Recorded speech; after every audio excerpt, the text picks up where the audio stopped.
스님 참으로 오랜만에 뵙습니다. 한 시대를 건너뛰어 꿈속에서나마 이리 만나니 참으로 반갑습니다. 스님. 허허 그래 나도 그렇네.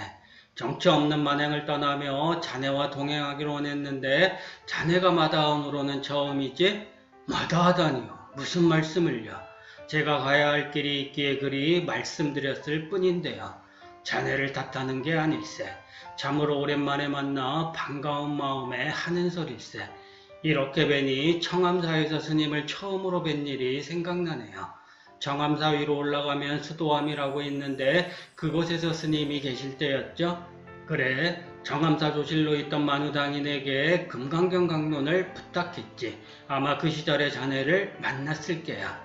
처음 뵀을 때 형양한 눈빛이 지금도 기억납니다.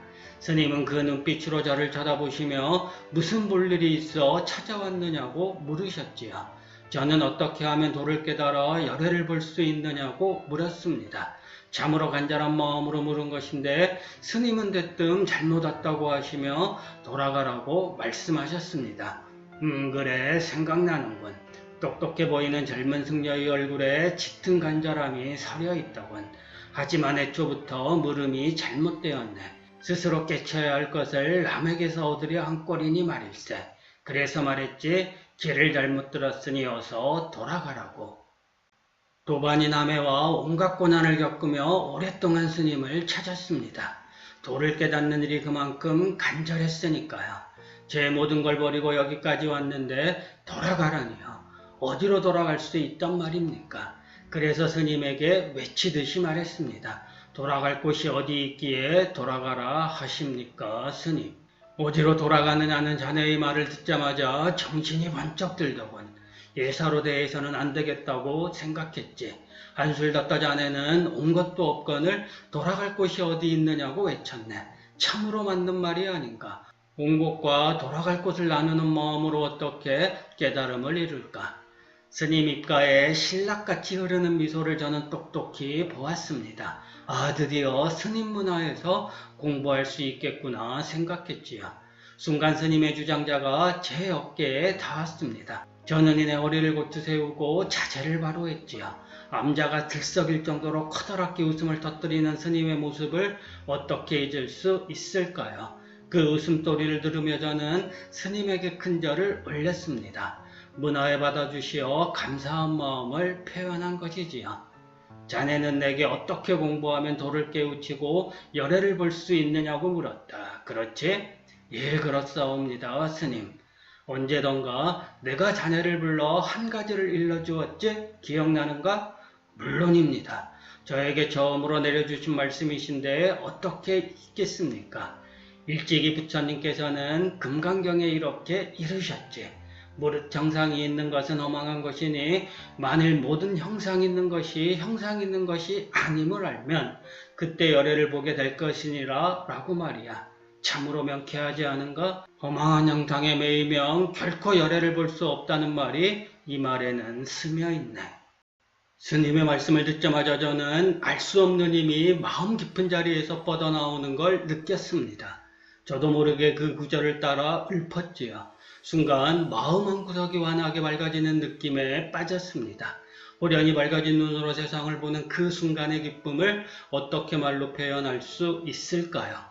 나 역시 그때 자네의 얼굴에서 피어나는 깨달음의 기운을 직감했네. 그때 자네가 읊은 개성으로 기억하는가? 물론입니다. 내용은 이랬지요. 다리 밑에 푸른 하늘, 머리 위에는 땅, 본시 안팎이나 중간은 없는 것. 절름발이가 걷고 소경이 보니 북산은 말없이 남산을 대하네.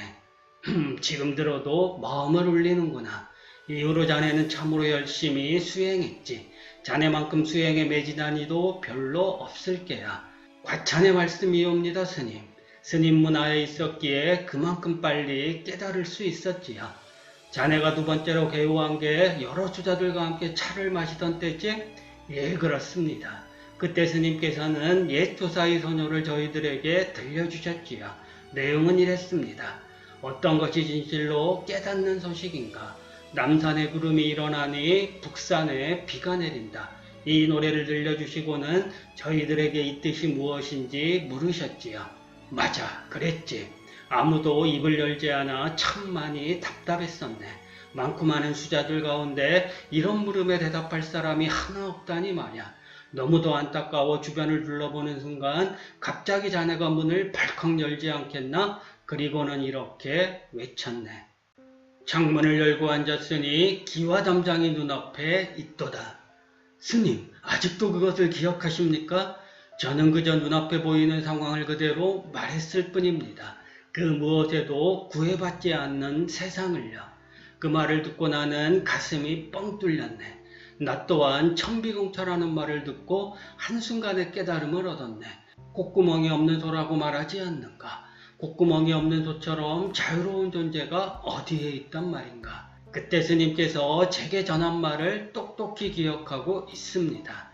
이제 안함의 공부가 개심의 단계를 넘어섰구나라고 말씀하셨지요.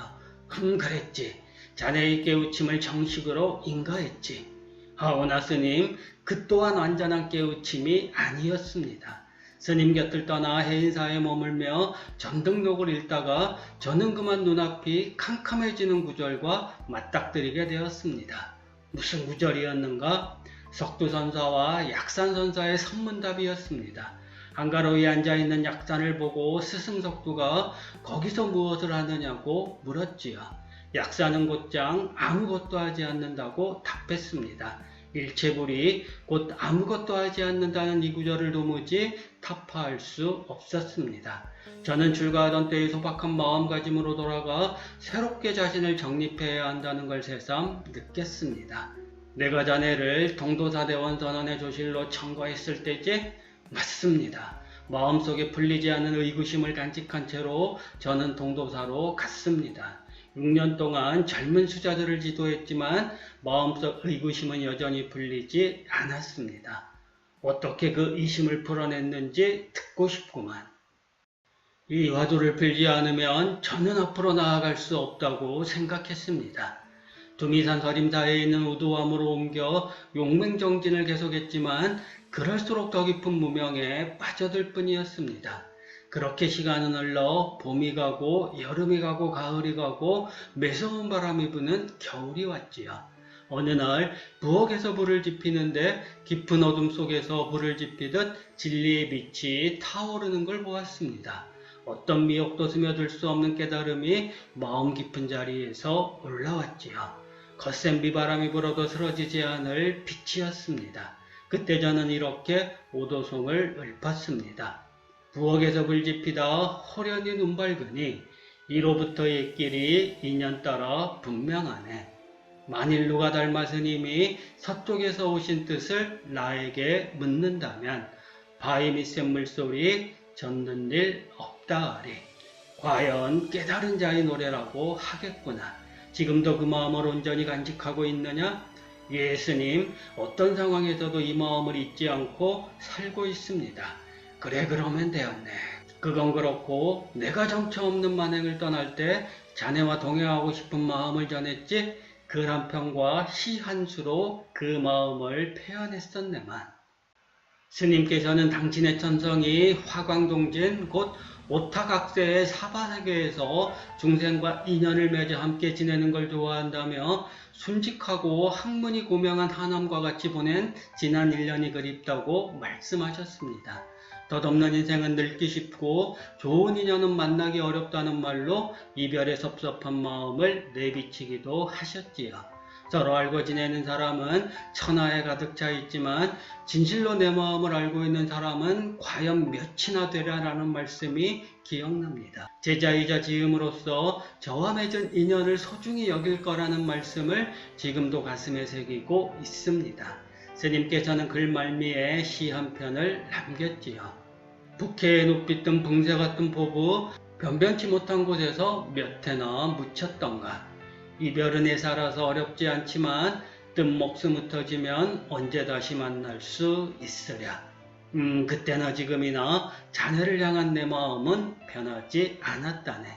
스승의 편지를 받고 어떻게 가만히 있을까요? 저 또한 시 한 편으로 스님을 향한 제 마음을 표현했습니다. 시 내용이 이랬지 아마 서리국화 설중매는 지나갔건만 어찌하여 오랫동안 곁에 둘 수 없을까? 망고에 변치 않고 늘 비치는 마음딸, 뜬 세상에서 뒷날을 기약해 무엇하리요? 내가 아직도 자네를 기리는 까닭이 이 시 한 편 속에 오롯이 깃들어 있다네.